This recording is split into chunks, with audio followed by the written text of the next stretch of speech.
Hello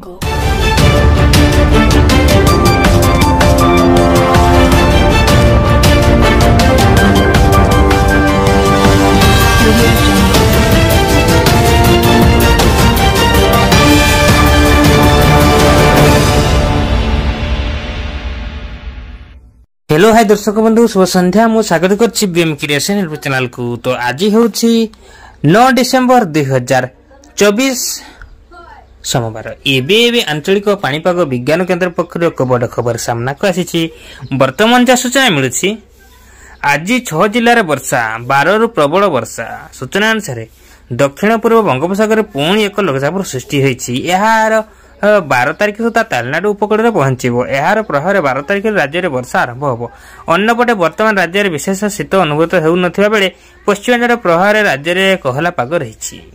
आज उत्तर तथा दक्षिण उपकूल ओडिशा समेत 6 जिले हल्का मध्यम धरणर वर्षा होबार संभावना रही भुवनेश्वर आंचलिक पाणीपाग विज्ञान केन्द्र पक्षर पूर्वानुमान एही जिला गुड़िक मध्य नवरंगपुर, नवापड़ा, कलाहांडी, बलांगीर, बौद्ध और सोनपुर आदि रही।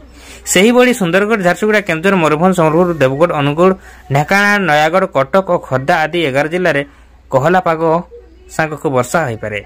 यापर 10 रु 12 पर्यंत पाग सुखिला रहा बेले पुणी राति तापमात्रा 3 डिग्री ह्रास पाइब।